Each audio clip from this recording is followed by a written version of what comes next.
오늘은 하나님과 멀어지는 세 가지 시작이라는 제목으로 함께 말씀을 나누기 원합니다. 우리가 살아가면서 가장 중요한 것 중에 하나가 바로 관계입니다. 하나님과의 관계도 중요하고 또한 그것을 바탕으로 한 이웃과의 관계도 참 중요합니다.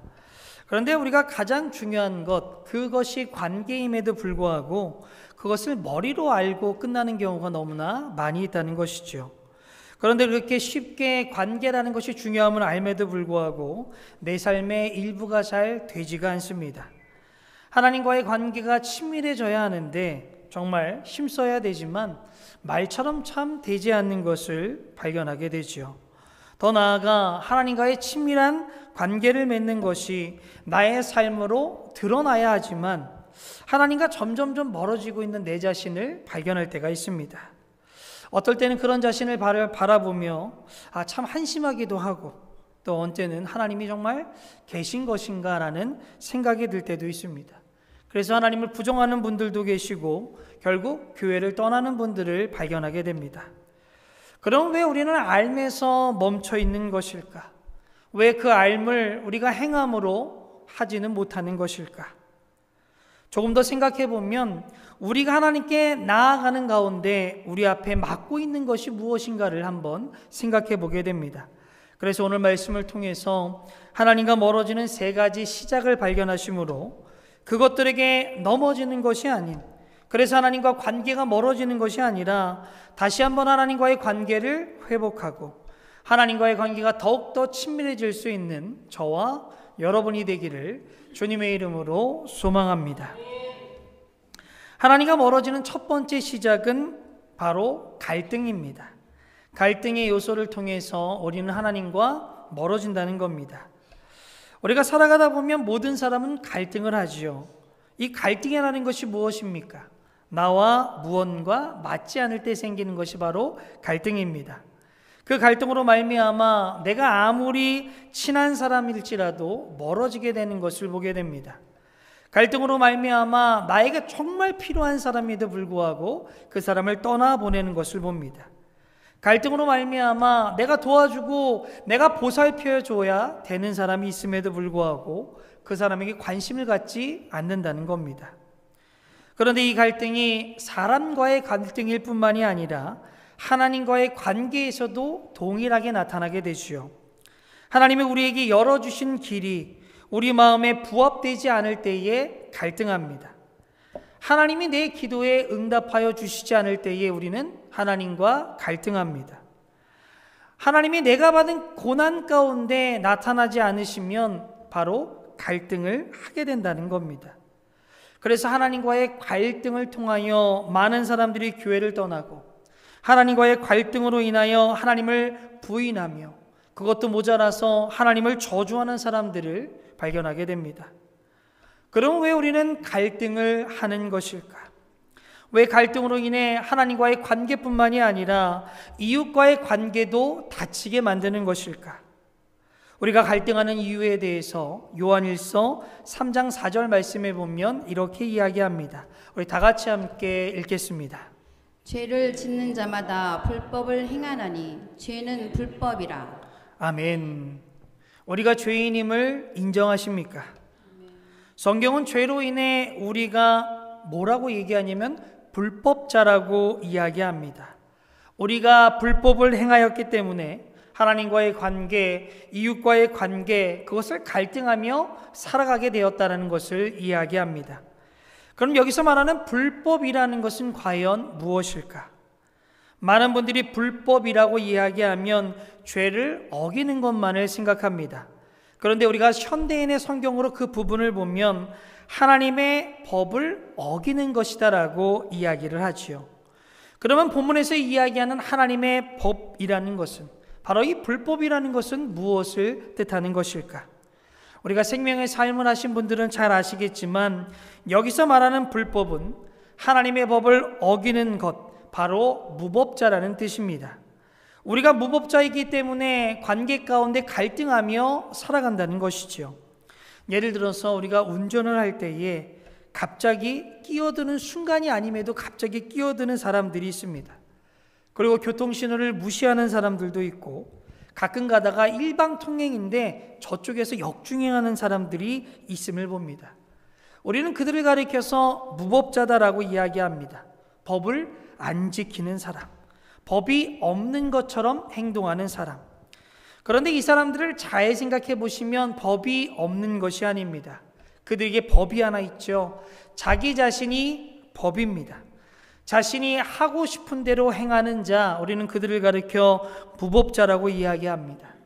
그러면 요한일서 4장 3절에 말씀해 주고 있는 불법, 하나님의 법을 어기는 것은 무엇인가? 바로 자신이 하고 싶은 것을 자신의 마음대로 하는 사람, 그것이 잘못이다라고 우리에게 말씀해 주는 겁니다. 결국 이런 무법자들은 모든 것의 시작을 자신에게 맞춰 있다는 것이죠. 그런 무법자들끼리 만나면 어떻게 됩니까? 자신의 것만을 내세우게 됩니다. 내 것만이 맞다라고 이야기를 하죠. 자연스럽게 갈등이 생기는 것이 너무나 당연한 겁니다. 그래서 연인들끼리 처음 만났을 때에는 이 사랑의 불꽃이 튀기 때문에 아무런 문제가 없습니다. 여러분, 근데 시간이 지나면 어떻게 됩니까? 계속 그 불꽃이 튀나요? 사랑의 불꽃이 아니라 싸움의 불꽃이 튀기기 시작합니다. 갈등하시오. 왜 그렇습니까? 자신의 법들을 상대방에게 적용하기 위해서 싸운다라는 겁니다. 제가 예전에는 청소년부 사역을 쭉 해왔습니다. 한참 아이들을 양육하면서 나아가는데 이제 좀 됐다. 한 1년 정도 돼서 이 아이들과 조금 더 재밌게 해야겠다 생각이 들었는데 제가 양육하던 한 명의 아이가 교회를 떠났습니다. 처음에는 왜 떠났는지 너무 고민이 되고 나 때문에 떠났나? 이제 생각을 많이 했습니다.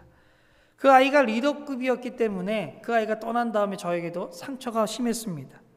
그리고 이제 한참을 지난 뒤에 그 아이가 떠난 이유를 제가 알게 되었습니다. 저 때문에 떠났더라고요. 왜 떠났냐면 제가 생일이었는데 떠난 친구는 그 전도사님 때니까 전사님 생일을 이렇게 챙겨드리자. 근데 어느 쪽에서는 무슨 생일을 챙겨드리냐, 그냥 대충 그냥 촉볼만 해서 끝내자. 두 친구가 싸우다가 결국에 생일을 챙겨주자는 아이가 교회를 떠났대요. 얼마나 안타까운 사건입니까? 두 무법자의 싸움입니다. 아마 떠난 친구는 생일을 챙겨주는 것이 너무나 당연한 가족의 모습이었을 겁니다. 근데 생일을 챙겨주지 않자는 얘기는 그 가정에서는 생일을 아마 안 챙겨줬을 거예요. 두 무법자가 붙었고 갈등이 심화가 되면서 한 친구가 교회를 떠나게 됩니다. 그럼 우리는 이런 갈등이 있을 때에 어떻게 해결할 수 있을까? 우선 우리가 무법자라는 것을 알고 있어야 됩니다. 누구를 만나도 다른 문화에서 자랐음을 우리가 이해해 주는 것이 필요하다는 겁니다. 그리고 가장 중요한 것은 기준을 하나님께 맞추시길 바랍니다. 하나님이 기준이 될 때에 우리의 갈등은 해결될 수가 있죠. 바로 하나님께서 순종할 때에 갈등은 해결되게 됩니다. 그래서 마태복음 7장 24절 말씀 함께 읽겠습니다. 내 말을 듣고 그대로 행하는 사람은 바위 위에 집을 지은 지혜로운 사람과 같다. 아멘. 하나님의 말씀에 순종하는 자는 지혜롭다라고 이야기합니다. 어느 교회에서는 이 장로님들이 회의를 할 때에 이렇게 한다고 합니다. 회의 전에 모든 회의에 참석하는 자들이 하나님의 뜻을 물은 다음에 응답한 사람만 발언권이 있대요. 기도 안 하고 오면 말 못합니다. 그래서 그런 발언을 하기 위해서는 간증을 하고 발언을 한다고 합니다. 이 모습은 하나님께 물어보는 모습의 한 예인 것 같습니다. 하나님께 순종한다는 하나의 예인 것 같습니다. 우리는 늘 하나님께 먼저 물어야 되는 그 물음이 선행되는 자들이 되기를 소망합니다. 그런데 우리는 우리의 삶을 너무나 바쁘다는 핑계로 이런 것을 중요하게 여기지 않죠. 엄청 중요한 일인데 하나님께 묻지 않고 세상의 사람들에게 물은 상태에서 그냥 진행하는 경우가 너무나 많다라는 겁니다. 그런데 여러분, 이 땅에 가장 우리의 삶을 잘 하시는 분이 누구입니까? 바로 이 땅을 창조하시고 이 땅을 주관하시는 바로 하나님입니다. 우리의 삶을 정말로 잘 하시는 분이 바로 하나님이라는 것이죠.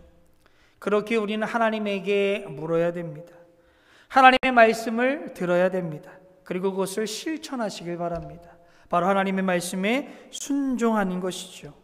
그렇게 우리는 갈등에 앞서서 하나님의 말씀에 순종하는 길밖에 없음을 믿으시고, 정말 하나님이라는 기준을 통해서 우리에게 생기는 갈등들을 하나하나 해결하심으로 하나님과의 관계도 친밀해지고 이웃과의 관계도 친밀해질 수 있는 저와 여러분들 되기를 주님의 이름으로 소망합니다.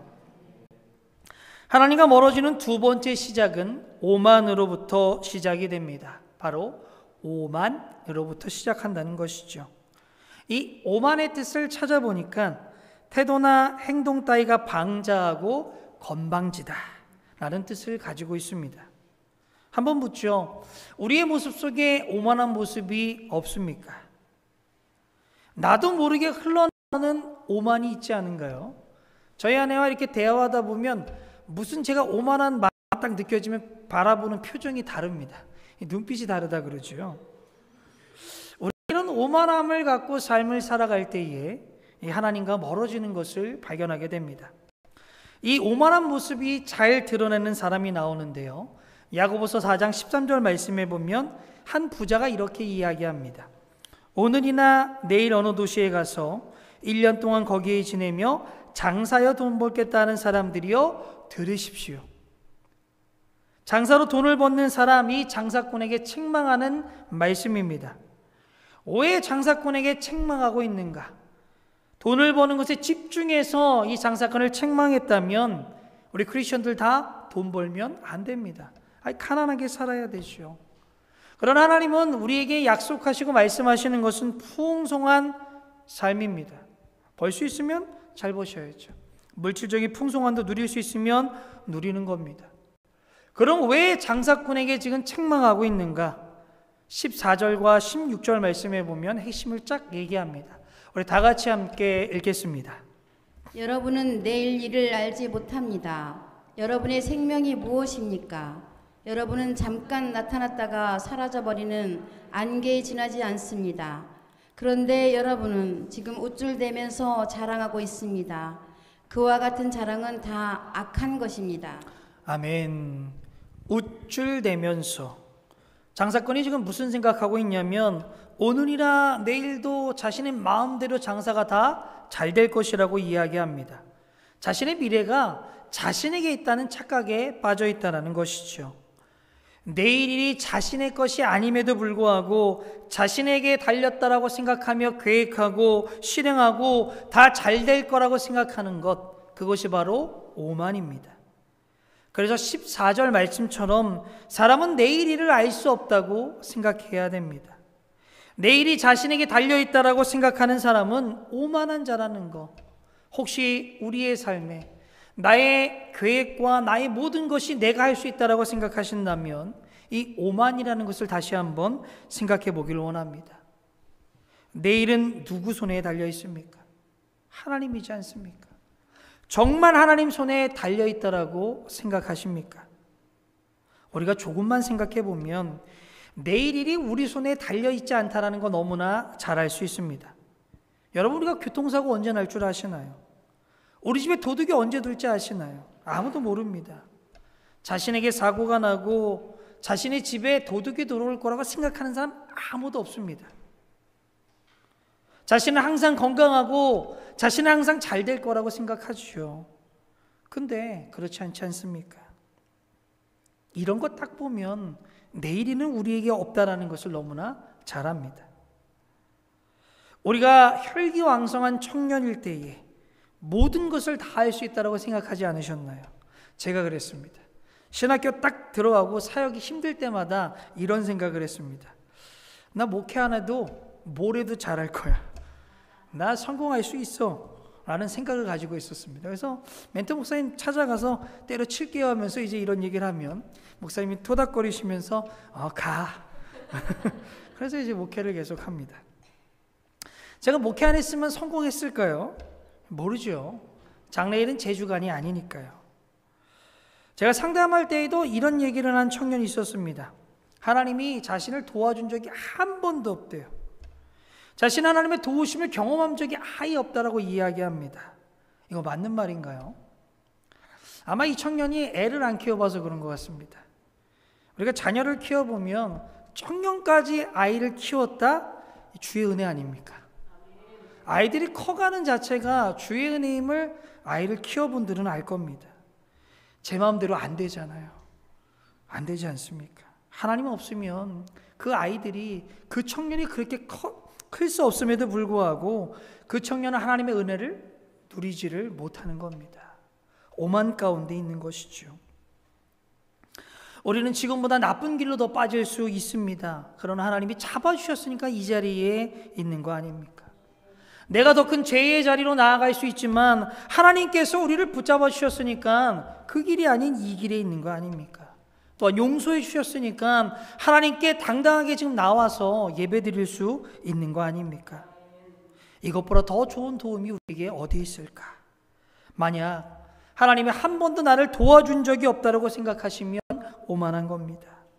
우리에게 행하신 하나님의 도우심을 우리가 깨닫지 못할 뿐이지, 우리를 너무나 사랑하시는, 우리가 너무나 잘 되기신을 하나님께서는 지금도 우리를 돌보고 계신다는 겁니다. 내가 생각한 미래대로 되지 않는다고, 미래가 나에게 달려있지 않다고, 정말 달려있다고 생각하는 것 오만입니다. 말씀에처럼 내가 악한 자임을 기억하시길 바랍니다. 그럼 우리가 어떻게 해야 이 오만한 자리를 벗어날 수 있을까? 하나님이 주시는 담대함을 받아야 됩니다. 하나님의 담대함을 받으시길 바랍니다. 우리의 미래가 우리 손에 있다고 생각하는 이유는 우리가 미래가 두렵기 때문에 있다라고 생각하는 겁니다. 아이러니한 거죠. 두렵고 보이지 않네 하니까 그런 건방이라도 좀 떨어야 내가 불안하지 않은 겁니다. 그러니까 내 손에 있다라고 이야기하는 거죠. 우리의 삶에 많은 두려움이 있습니다. 학교를 다니는 분들은 학업, 직장에 다니는 직장으로 인한 두려움, 관계에 대한 두려움, 살아가는 것 자체가 두려운 분도 계실 거고 여러 가지 두려움이 우리에게 존재가 될 겁니다. 그러나 하나님께서는 이 두려움을 이길 힘을 주신다라는 겁니다. 그것을 가리켜 우리는 담대함이라고 이야기하지요. 여호수아 1장 9절 말씀에 보면 새로운 리더가 된 여호수아가 미래에 대한 두려움을 떨고 있을 때에 하나님께서 이렇게 말씀합니다. 우리 9절 말씀 함께 읽겠습니다. 내가 네게 명령한 것이 아니냐. 강하고 담대하라. 두려워하지 말며 놀라지 말라. 내가 어디로 가든지 네 하나님 여호와가 너와 항상 함께 하시니라. 아멘. 두렵고 떨고 아무것도 바라볼 수 없는 여호수아에게 하나님이 말씀합니다. 강하고 담대하라. 세번역 성경에 보면 굳세고 용감하라고 명하고 계세요. 만약 우리가 혼자 있으면 하나님께서 이렇게 말씀하신다면 정말 두려울 것이 없을 것 같습니다. 환경이 무서운 건 너무나 당연합니다. 그러나 하나님이 우리와 함께 하시기 때문에 우리는 담대하게 나아갈 수 있습니다. 여호수아와 함께 하신 하나님이, 미래의 두려움 가운데 있는 여호수아와 함께 하신 하나님이, 정말 막막하게 서 있는 여호수아와 함께 하신 그 하나님이 우리를 돕겠다고, 우리에게 나아오라고 말씀합니다. 그분에게 나아가시기를 바랍니다. 오만한 자리에서 서 있는 우리에게 하시는 말씀입니다. 미래는 하나님 손에 달려있다. 나에게 담대하게 나오면 내가 너와 동행함으로 그 모든 것을 이기게 하여 주시겠다. 제가 좋아하는 책 중에 하나가 하나님을 경험함이라는 삶이라는 책입니다. 헨리 블랙갑이라는 목사님이 쓰셨는데 그 책에 보면 하나님을 경험하기 위한 7가지 실체가 있습니다. 그래서 1단계부터 7단계까지 가면 하나님을 경험하게 되는데 그 첫 번째 단계가 뭐냐면 하나님이 우리 주위에서 일하고 계시다는 겁니다. 그걸 먼저 우리가 알아야 한다는 거예요. 우리가 하나님이 일하고 계신데 그 일하고 계신 것에서 벗어나니까 하나님을 경험할 수가 없다는 겁니다. 그 얘기는 여러분 하나님 안으로 들어오시길 바랍니다. 하나님이 일하시고 하나님이 머물러 계신 곳에 우리도 함께 거할 때에 우리도 하나님을 경험할 수 있다는 것이죠. 여러분 앞에 무엇이 두려우십니까? 하나님 앞으로 나오시길 바랍니다. 그분과 동행함으로 그 모든 오만한 자리를 깨쳐버리고 하나님과 더욱더 친밀한 관계 가운데 나아갈 수 있는 저와 여러분이 되기를 주님의 이름으로 소망합니다. 우리 하나님과 멀어지는 마지막 세 번째 시작은 정죄로부터 시작이 됩니다. 정죄가 하나님과 점점 우리를 멀어지게 만든다는 것이죠. 정죄라는 것은 나에게 죄가 있다라고 이야기하는 겁니다. 특별히 남에게 있는 죄를 나의 기준으로 이야기하는 것이 바로 정죄죠. 성경에 보면 우상제물을 먹는 사건을 통하여 로마 교회가 시끄러울 때가 있었습니다. 그 사건을 가지고 정죄하는 모습들이 막 나타나면서 시끄러웠는데 사도 바울이 그 문제를 이렇게 해결합니다. 로마서 14장 21절에서 23절 말씀 함께 읽겠습니다. 고기를 먹는다든가 술을 마신다든가 그 밖에 무엇이든지 형제나 자매를 걸려 넘어지게 하는 일은 하지 않는 것이 좋습니다. 그대가 지니고 있는 신념을 하나님 앞에서 스스로 간직하십시오. 자기가 옳다고 생각하는 일을 하면서 자기를 정죄하지 않는 사람은 복이 있습니다. 의심을 하면서 먹는 사람은 이미 단죄를 받은 것입니다.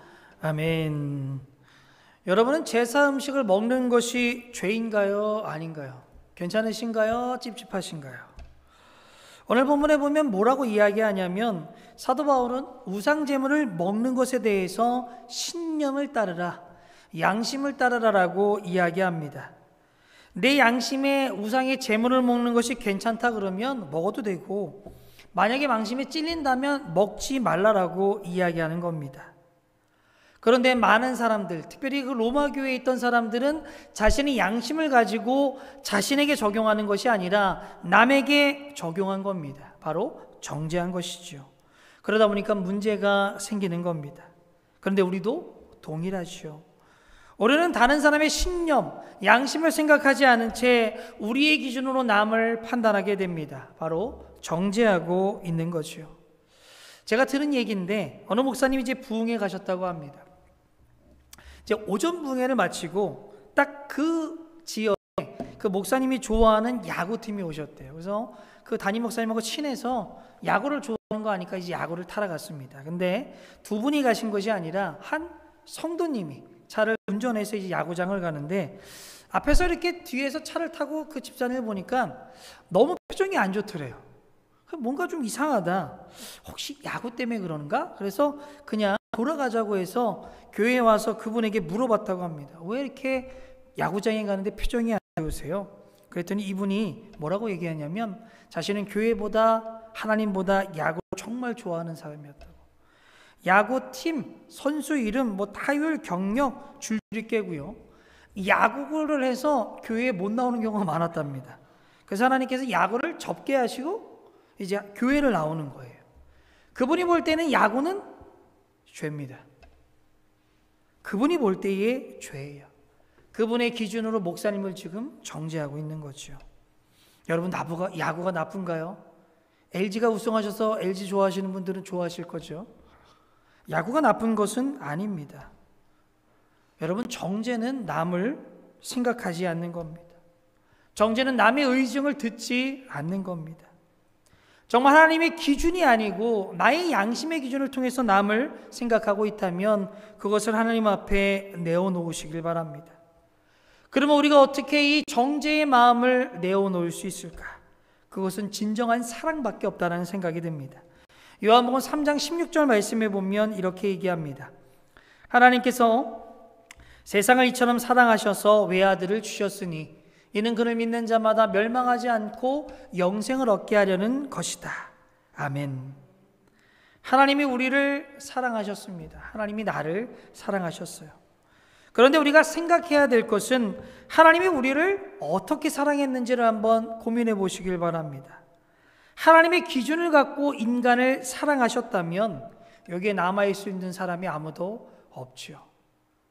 그 기준에 들어갈 수 있는 사람은 아무도 없기 때문입니다. 하나님이 어떻게 사랑하셨냐면 우리 인간 한 사람 한 사람을 그 사람의 기준에 맞춰서 사랑하신 겁니다. 그래서 우리가 하나님의 그 뜻을 저버릴지라도 하나님은 우리를 기다려주시는 사랑을 갖고 계시는 겁니다. 우리가 하나님께 악한 일을 저질렀을지라도 그 사람에게 사랑을 마쳤기 때문에 다시 돌아오기를 기다리며 계시다는 겁니다. 우리는 믿음에 굴곡이 있어서 하나님 원망할 때도 있고 하나님 멀리 떨어질 때도 있습니다. 그러나 하나님은 그 사람을 보시면서 돌아오기만을 기다리는 그 사랑을 하고 계신다는 거예요. 바로 한 명 한 명을 맞는 그 사랑을 하고 계시다는 겁니다. 혹시 우리 안에 정죄하는 마음을 갖고 계십니까? 정말 하나님의 사랑으로 사랑하시기를 바랍니다. 각 사람을 정죄하는 것이 아니라 그 사람의 상황을 바라봐주고 그 사람이 그렇게 될 수밖에 없었던 것을 정말 인정해주며 돌아올 것을, 회복할 것을, 하나님을 바라볼 것을 우리가 함께 보면서 사랑해 주시기를 바랍니다. 그것이 결국 남도 살리는 길이지만 나를 살리는 길입니다. 왜냐하면 내가 남을 정죄하기 시작하면 그 사람이 싫어집니다. 꼴보기도 싫죠. 그것이 쌓이면 그곳에 있는 공동체 자체도 싫어지게 됩니다. 점점 하나님과 멀어지게 되죠. 여러분, 하나님의 사랑으로 사랑하시길 바랍니다. 그 사람 그대로 바라보시며 그 사람의 환경과 그 사랑의 상황을 바라보며 사랑하시길 바랍니다. 정말 그 사랑을 통하여서 하나님과 가까워지고 이웃과 가까워질 수 있는 저와 여러분들 되기를 주님의 이름으로 소망합니다. 오늘은 하나님과 멀어지게 만드는 세 가지에 대해서 나누었습니다. 갈등이 시작한다면 하나님의 말씀에 순종하시길 바랍니다. 우리의 마음속에 오만이 올라온다면 하나님의 담대함으로 이겨나가시길 바랍니다. 정말 우리가 정죄하고 있다면 하나님의 사랑으로 사랑하시길 바랍니다.